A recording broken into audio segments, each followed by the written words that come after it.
What's going on, everybody, and welcome back to the Victor Bell Road to Glory here on NCAA 14. This is John J Gaming on the mic, and today we wrap up our final non-conference game. We're going up against UL Lafayette, home of the Raging Cajuns. And, the Raging Cajuns, they're a pretty solid team for the most part. They did lose to Ole Miss, but it was only for a couple touchdowns, which is not too shabby because they were playing them on the road.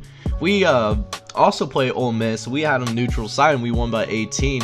So they are a decent team. I will give them that, but I think this is a game that we should probably win pretty handily, and I'm pretty excited to get into this game. So make sure you smash that like button, hit subscribe if you're new. Let's go ahead and jump into some game action. Alright, so they are giving UL Lafayette the ball first to start this game, and it's going to drop back to pass, and it's actually going to be picked off. Unfortunately, of course, my capture card gets a little messed up there, but you get the idea. We get this first interception of the game, but we only get a field goal from it, which is, deeply unfortunate. But, we start starting off right as we're getting that sack to end that drive as well, force a 3 and out. So Victor Bell now has his first sack of the game as well, and now we have them deep in their own territory. I think they're within their, they are within their 5-yard line. They're going to try to run it up the gut, which of course Victor Bell does stop, so he's already got tackle number 2. And then they run the halfback screen, but again, Victor just has that awareness. And so there's another tackle for this guy. And then right here, he finishes the drive. He had 3 tackles in a row, ladies and gentlemen. This guy just literally ended their drive all by himself. Or at least that's what it seems like. So now they're back on the field. It's still a close game. Our offense really hasn't done much of anything either, so, it's up to us to make sure that we don't give up that lead. Don't want to give them early momentum, especially when you're at home.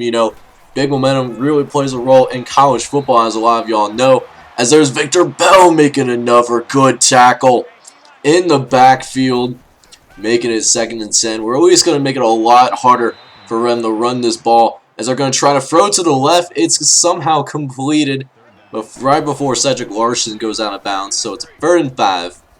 Now 3rd and 5, going to drop back to pass. He has all day to throw, but he decides to throw it away. Couldn't decide to scramble or anything like that, so, that's fine, whatever. But, it's all good, because now we have a 3rd and 8, and this time, Victor gets tripped up, and nobody else was there to do it, and they're going to pick up this first down, but that's actually going to be the end of the first quarter, though. It's a quick first quarter, and we're only up by 6 as the number 11 team in the country. Alright, let's see if we can turn the intensity up here with this 3rd and 3 coming up here. They're going to try and run up the gut. They're going to get the first down, but wait! It's fumbled! We're going to pick up the fumble. Victor's going to try to lay a block. We can't get the block down. Then we get caught from behind, but we get a huge turnover, as that right there is going to turn into a touchdown, ladies and gentlemen. So now we got a 13-0 lead here, as there's Victor Bell clogging up the middle, somehow helping our DTs, turning that baby into another loss. And now you got 2nd and 11, in which they're going to drop back to pass. They're going to throw over the middle, and it's nearly picked off by Bob Johnson.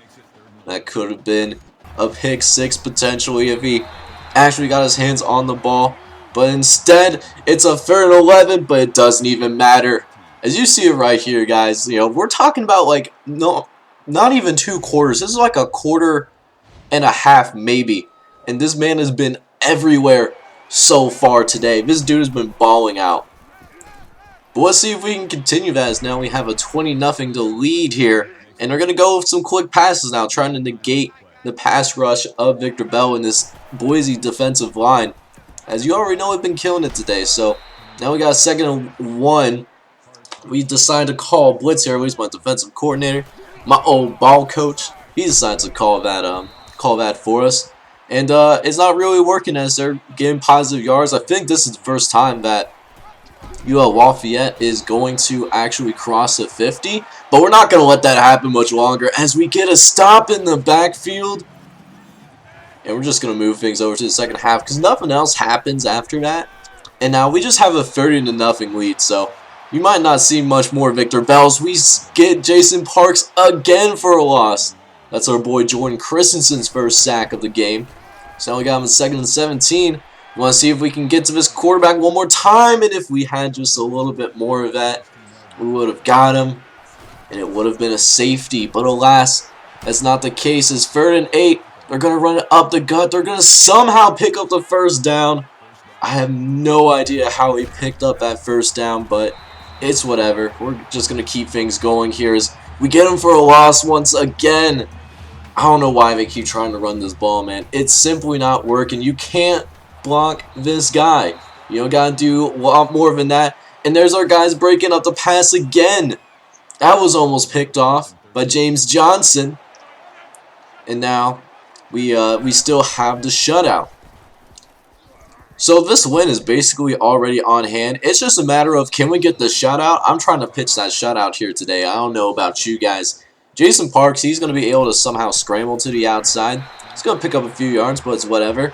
But then there's Victor Bell in the backfield again, trying to run to the right. It doesn't matter if you run at him or if you run against him. It's simply not going to work. And they're just not realizing that. As 3rd and 6, they do get a scramble, though. It's actually a nice scramble up the middle. I got to give it to Jason Parks. That was actually a smart play. So now, 1st and 10 coming up here. It's Jason Parks once again scrambling.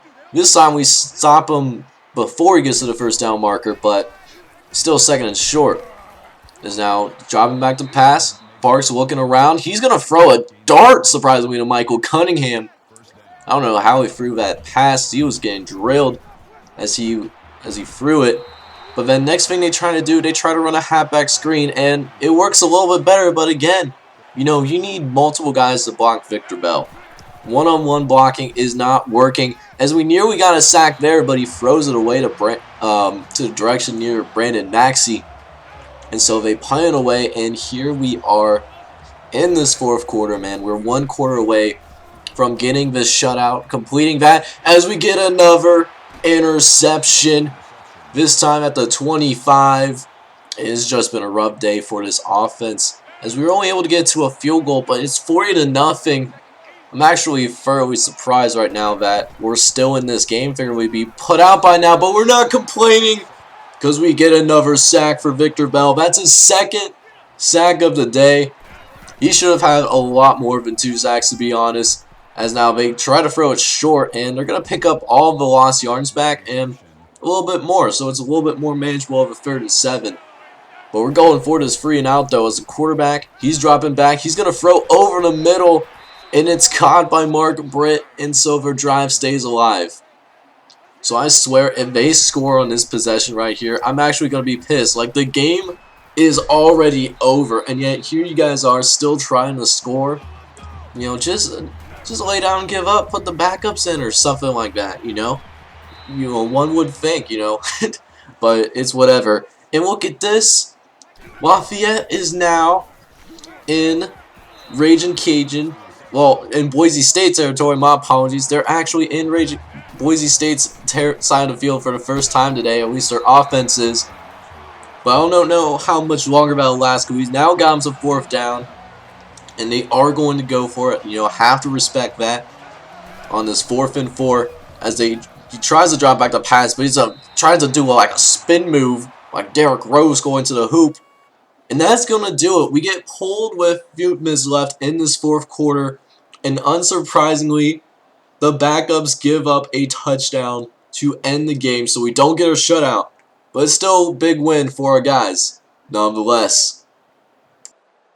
Alright, so we just got done with what is probably Victor Bell's best game to date. He had double-digit tackles for, I believe, the first time in his career. In a single game, he had 11 tackles, 7 for a loss, and he had 2 more sacks today, which brings his sack total up to 6. This man is off to a fast start.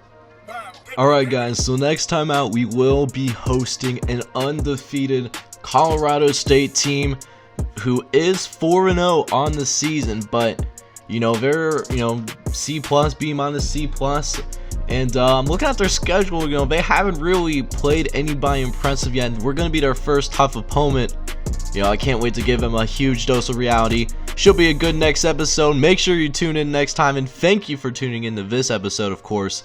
Make sure you smash that like button or hit subscribe if you're brand new, and if you haven't done so already, truly appreciate you tuning in, and I hope you all have a good one.